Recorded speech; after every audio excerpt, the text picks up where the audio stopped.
received a call from 184 Hope, east end of building. Caller heard about 5 shots and multiple individuals running.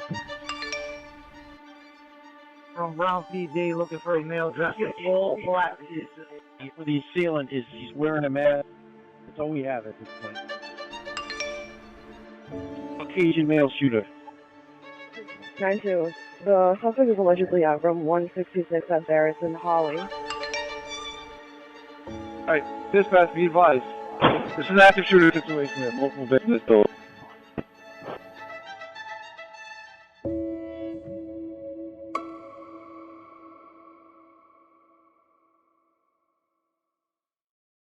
We do not have a shooter in custody at this time. There is a shelter in place in effect for the greater Brown University area. I can confirm that there are 2 individuals who have died this afternoon, and there are another 8 in critical status, those stable, at Rhode Island Hospital. We have shared the image of the individual we believe to be the shooter. We have detained a person of interest involved in yesterday's shooting. Effective immediately, we are lifting the shelter in place. We will be releasing the person of interest who had been detained earlier today. Certainly there was some degree of evidence that pointed to this individual, but that evidence needed to be corroborated and confirmed. And over the last 24 hours, leading into just very, very recently, that evidence now points in a different direction. Since it started, we're at the 49th hour, and there's no one that wants to put this individual in handcuffs than us.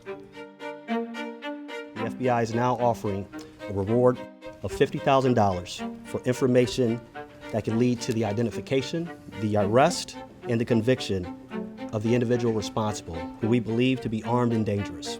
Breaking news out of Brookline, an MIT professor shot and killed at his home on Gibb Street. Investigators in Providence just said that at this point they don't see any connection between his killing and the shooting at Brown University. But Brookline police do not have a suspect in custody yet. Brown is deeply committed to the safety and security and well-being of our community. And I've been deeply saddened to see people questioning that.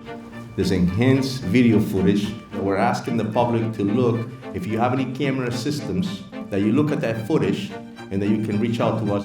And we're asking you to go back at least a week to do that. And the reason for that is because on Saturday night, the day off, we actually learned that this individual was in that neighborhood at around 10:30 in the morning. On that day, we did not have and do not have a security asset posted inside the building. That is typical for that academic space. It's definitely intense, and I believe that it's probably the most intense investigation going on right now in this nation.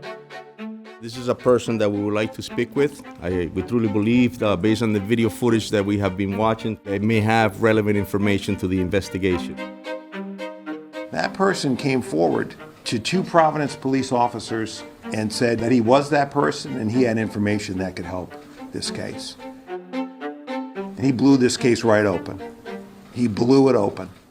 This evening, federal agents breached a storage locker in Salem, New Hampshire, in search of Claudio Neves Valente. Federal agents found Neves Valente dead from a self-inflicted gunshot wound. Neves Valente studied at Brown University. Previously, he attended the same academic program as the MIT professor Nuno Loureiro in Portugal. On December 1st, he rented a gray Nissan Sentra with Florida plates from a car rental agency in Boston.